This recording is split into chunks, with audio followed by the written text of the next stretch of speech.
ஜனநாயகனோட கிராண்டான audio launch event மலேசியாவில் நேற்று நடந்து முடிஞ்சிருச்சு. எந்த ஒரு சினிமா ஈவெண்ட்டுக்குமே வராத ஒரு பெரிய கிரௌட் நம்ம தளபதி விஜய்ங்கிற அந்த ஒருத்தருக்காக வந்திருக்கு. ஒரு ஈவெண்ட்க்கு ஹையஸ்ட் நம்பர் ஆஃப் ஆடியன்ஸ் மலேசியாவில் வந்தது இதுதான் அஃபிஷியலாக மலேசியா புக் ஆஃப் ரெக்கார்டில் நேற்று நடந்த ஈவெண்ட் ரெஜிஸ்டர் ஆகிருக்கு. மற்ற ஹீரோஸால் வேற ஒரு கண்ட்ரிக்கு போய் இந்த அளவுக்கு ஒரு பெரிய கிரௌடாக கொண்டு வர முடியுமான்னு தெரியல. சின்ன சின்ன வீடியோ கிளிப்ஸை சோஷியல் மீடியாஸில் பார்க்குறப்ப நமக்கே கூஸ் பம்ஸ் ஆகுது.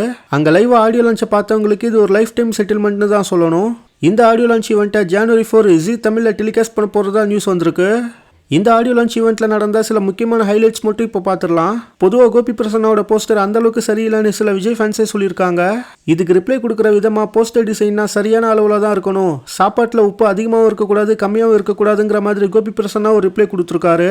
நம்ம தளபதியோட அம்மா ஷோபா கோடம்பக்கம் ஏரியா சாங்காக பாடியிருக்காங்க. எஸ்ஏசி பேசி முடிச்சோன்னா நம்ம தளபதி ரேம்பில் ஓடி ஸ்டேஜுக்கு போய் எஸ்ஏசியை ஹக் பண்ணியிருக்காரு. சம்பவம் பண்ணுறவனை பார்த்துருப்ப அதில் ரெக்கார்டு வைக்கிறவனை பார்த்துருக்கியா, அதுதான் தளபதி. இந்த மாதிரி ஒரு மாசான டைலாகோட தான் ட்ரெய்லர் ஸ்டார்ட் ஆகுங்கிற மாதிரி எடிட்டர் பிரதீப் சொல்லியிருக்காரு.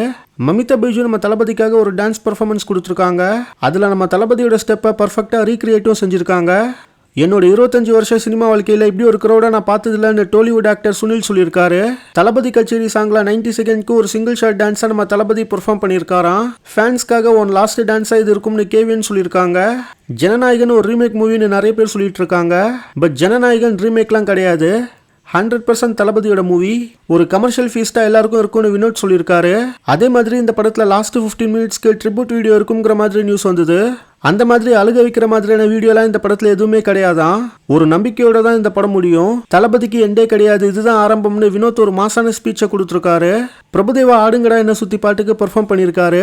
அவர் பெர்ஃபார்ம் பண்றப்ப நம்ம தளபதியும் போக்ரியோட அந்த சிக்னேச்சர் ஸ்டெப்பை அங்கேருந்தே போட்டிருக்காரு. நம்ம தளபதி இந்த ஆடியோ லான்ச் ஈவெண்ட்ல ஒரு கிளியரான சினிமா ஸ்பீச்சை மட்டும் தான் கொடுத்துருக்காரு. அவர் ஸ்பீச்சை முடிக்கிறப்ப தளபதி கச்சேரி சாங்க்கு டான்ஸ் ஆடி ஃபேன்ஸ்க்காக கடைசி டான்ஸை ஸ்டேஜில் ஆடி இருக்காரு. ஆடியன்ஸ் எல்லாரும் சேர்ந்து யார் பெற்ற மகனோன்னு பாடுனப்ப நீங்க என்ன ட்ரை பண்ணாலும் நான் அழமாட்டேன்னு சிரிச்சுட்டே சொல்லியிருக்காரு. நம்ம தளபதி விஜயோட லாஸ்ட் சினிமா ரிலேட்டட் ஈவென்ட் முடிஞ்சிருக்கு. ஸோ எல்லாருக்குமே இது ஒரு எமோஷனலான மூமெண்ட்றான். ஜனநாயகன் ஒரு ஜனவரி 9 ரிலீஸ் பண்றாங்க. இந்த படம் நல்லா இருக்கு நல்லா இல்லைங்கிறத தாண்டி எப்படி இருந்தாலுமே பாக்ஸ் ஆஃபீஸில் ஒரு பெரிய சம்பவம் செய்யுங்கிறத மட்டும் உறுதியாக நம்ம சொல்லிடலாம்.